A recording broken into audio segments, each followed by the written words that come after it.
السلام علیکم عزیز طلباء، کیسے ہیں آپ سب؟ امید ہے آپ اللہ کے فضل و کرم سے ٹھیک ٹھاک ہوں گے۔ تو آج ہم ایک اور خط لکھنا جو ہے نا وہ سیکھیں گے۔ طریقہ جس طرح پہلے بھی آپ کو بتایا، اس خط میں بھی ہم زیادہ زور طریقے پر ہی دیں گے کہ خط لکھنے کا جو طریقہ ہے وہ کیا ہے۔ تو پہلے ہم نے ایک خط لکھا تھا جس میں ہم نے اپنے دوست کو اپنی سالگرہ پر آنے کی دعوت دی تھی۔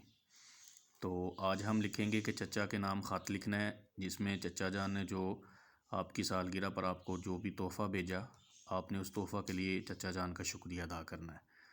تو خط لکھنے کا طریقہ ایک جیسا ہی ہوتا ہے، اس طرح ہم نے پہلے بھی سیکھا ہے کہ سب سے پہلے ہم چونکہ کمرہ جماعت میں بیٹھے ہوتے ہیں تو ہم نے لکھنا ہے کمرہ امتحان، امتحانی کمرہ، کمرہ جماعت، ٹھیک ہے۔ کوئی بھی آپ لفظ اس میں لکھ سکتے ہیں۔ اسی طرح اس کے نیچے جو تاریخ لکھی ہوئی ہے 25 مئی 2025، اب کوئی بھی تاریخ لکھ سکتے ہیں، 25، 23، 20، 22، کوئی بھی، اور مہینہ بھی جنوری سے دسمبر تک کوئی بھی مہینہ لکھ سکتے ہیں۔ لیکن اس میں جو خاص خیال رکھنے والی چیز ہے وہ یہ کہ اس کا جو لکھنے کا طریقہ ہے وہ درست ہونا چاہیے، یعنی جو بھی مہینہ لکھیں آپ اسے اردو کے اندر جو ہے نا وہ لکھیں گے، ٹھیک ہے۔ انگلش کی طرح 1 2 جس طرح کاؤنٹنگ لکھتے ہیں اس طرح نہیں آپ نے لکھنا، یہ غلط تصور ہوگا۔ چونکہ اردو کا سبجیکٹ ہے تو اردو کے اندر ہی ہم نے کاؤنٹنگ کا استعمال کرنا ہے، یعنی جو تاریخ لکھنی ہے، ٹھیک ہے۔ یہ سب سے پہلے یہ 2 لائنیں ہم لکھتے ہیں۔ اس کے بعد آگے جس ہستی کو، جس شخصیت کو ہم ہاتھ لکھ رہے ہوتے ہیں اس کو مخاطب کرتے ہیں، ٹھیک ہے۔ جیسے چچا جان کو لکھنا ہے تو ہم لکھیں گے پیارے چچا جان۔ اگر والد صاحب کو لکھنا ہے، ان کا شکریہ ادا کرنا ہے، آپ کے جو والد صاحب ہیں وہ بیرون ملک ہوتے ہیں یا کسی اور جگہ دوسرے شہر میں جاب کرتے ہیں، تو آپ ان کو خط لکھ رہے ہیں شکریہ ادا کرنے کے لیے، تو یہاں آپ لکھیں گے پیارے ابا جان۔ لیکن ہم چچا کا لکھ رہے ہیں تو اس لیے پیارے چچا جان۔ اگر ماموں ہیں آپ کے تو آپ لکھیں گے پیارے ماموں جان، ٹھیک ہے۔ صرف الفاظ یہ چینج کرنے ہیں۔ اس کے بعد ہم نے آداب کرنا ہوتا ہے، یعنی سلام، ٹھیک ہے، السلام علیکم۔ تو اس میں بھی میں نے آپ کو سمجھایا ہے کہ الف اور لام یہ 2 چیزیں ضروری ہیں، آپ نے سلام سے پہلے جو نا وہ اس کے ساتھ اٹیچ کرنی ہے، لکھنی ہے السلام علیکم۔ اگر صرف الف اور سین سے شروع کر دیں گے تو وہ غلط ہوگا، لام نہیں لگائیں گے تو السلام علیکم غلط ہوگا، 1 نمبر آپ کا جو نا وہ ضائع ہو جائے گا۔ تو جب بھی خط لکھنا ہے آپ نے اس کو اسی طرح لکھنا ہے السلام علیکم۔ پھر اس کے بعد سب سے پہلے لکھنا ہوتا ہے کہ امید ہے کہ آپ خیریت سے ہوں گے، پھر اپنے بارے میں اپنی خیریت بتائیں کہ میں بھی خیریت سے ہوں، ٹھیک ہے۔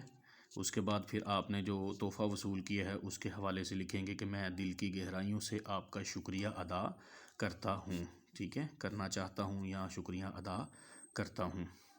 کس لیے شکریہ ادا کرتے ہیں آپ نے آگے اس کی وضاحت کرنی ہے کہ شکریہ اس لیے ادا کرنا چاہتا ہوں کہ آپ نے ایک خوبصورت اور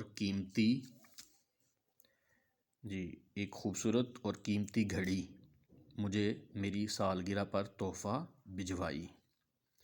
اب یہاں پر آپ جو بھی تحفہ لکھنا چاہیں وہ لکھ سکتے ہیں، جس بھی تحفے کا ذکر کرنا چاہیں وہ لکھ سکتے ہیں، جو آپ کو اگر حقیقی ملا ہے اس کا بھی ذکر کر سکتے ہیں، یا فرضی کوئی بھی یہاں پر آپ بائی سائیکل ہے اس کا بھی آپ ذکر کر سکتے ہیں کہ اگر آپ کو بائی سائیکل ملی ہے تو اس کے اوپر شکریہ ادا کر سکتے ہیں، اس کے حوالے سے لکھ سکتے ہیں کہ میں اس سائیکل کو چلاتا ہوں، یا میں اسکول جانے میں مجھے جو نا وہ مشکلات کا سامنا کرنا پڑتا تھا، تو جب سے آپ نے مجھے وہ سائیکل بھجوائی ہے بطور تحفہ تو اب میں اپنے اسکول جانے کے لیے یا گھر کے کوئی بھی کام کاج کے لیے، بازار جانے کے لیے اب میں اسی سائیکل کا استعمال کرتا ہوں، تو یہ بھی آپ اس میں لکھ سکتے ہیں۔ لیکن میں نے چونکہ یہاں پر گھڑی کا ذکر کیا ہے تو میں اسی کو جو نا وہ آپ کو بتا رہا ہوں کہ گھڑی مجھے میری سالگرہ پر جو تحفہ بھجوائی ہے اس کے لیے میں آپ کا شکریہ ادا کرتا ہوں، ٹھیک ہے۔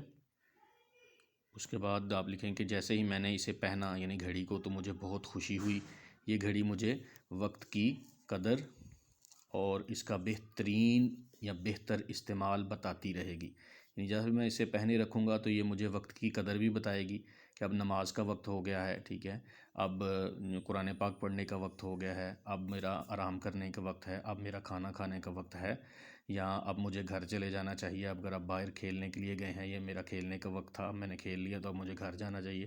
تو یہ آپ اس تحفے کی تھوڑی سی جو نا وہ تعریف کریں گے کہ آپ کو اس تحفے سے کتنا فائدہ ہوا ہے۔ تو سائیکل کا بھی جس طرح میں نے بتایا وہ بھی آپ لکھ سکتے ہیں کہ اس میں گھر سے باہر جانے کے لیے، بازار جانے کے لیے جو نا وہ اپنے ساتھ لے کے جاتا ہوں، اس پہ سواری کرتا ہوں، تاکہ میرے جو کام پہلے دیر سے ہوتے تھے اب جلدی ہو جاتے ہیں اور تھکاوٹ بھی نہیں ہوتی. کوئی بھی اس طرح کی چیزیں آپ لکھ سکتے ہیں اس میں. ٹھیک ہے، تو کوشش کریں کہ جب بھی یہ خط لکھیں تو مختلف تحفوں کا آپ ذکر کریں. ٹھیک ہے، آپ صرف اسی کو رٹانہ لگائیں، اسی خط کو نہیں منوان کاپی پہ لکھ لیجئے گا یا رجسٹر پہ لکھ لیجئے گا یا پیپر میں. آپ اپنی طرف سے بھی کوشش کیا کریں جملے ان کو بنانے کے. ٹھیک ہے، تو گھڑی کے بارے میں یہی لکھ سکتے ہیں آپ جو میں نے لکھا ہے کہ میں اسے پھر سنبھال کر رکھوں گا. آگے آپ ان کو جو نا وہ دعائیہ کلمات سے جو نا وہ نواز سکتے ہیں کہ اللہ آپ کو صحت و تندرستی عطا فرمائے، آپ کے کاروبار میں برکت عطا فرمائے. ٹھیک ہے، اسی طریقے سے آپ یہ بھی ایڈ کر سکتے ہیں کہ اللہ تعالیٰ میرا اور آپ کا یہ جو پیار ہے یہ سلامت رکھے. ٹھیک ہے، چچے بھتیجے کا.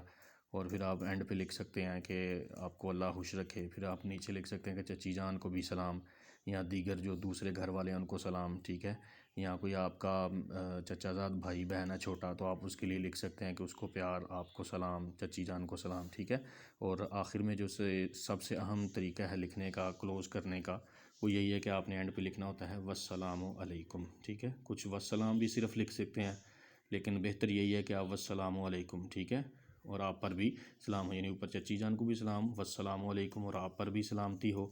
آپ کا بھتیجا، اگر آپ باپ کو لکھ رہے ہیں ابا جان کو تو آپ کا بیٹا، ماموں کو لکھ رہے ہیں تو آپ کا بھانجا، جس کو بھی آپ لکھ رہے ہیں اس کے ساتھ جو آپ کا رشتہ بنتا ہے آپ نے اس کو اسی طرح جو نا وہ کنورٹ کر لینا ہے، چینج کر لینا ہے. اور نیچے آپ نے اپنے نام کی بجائے الف ب ج لکھ دینا ہے. ٹھیک ہے، امید ہے آپ کو یہ خط سمجھ میں آ گیا ہوگا. اگر کوئی مشکل لگے، کوئی لفظ سمجھ نہ آیا ہو تو آپ کمنٹ سیکشن میں پوچھ سکتے ہیں.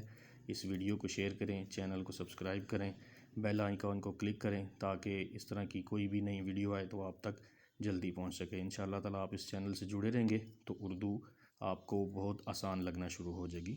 اللہ حافظ.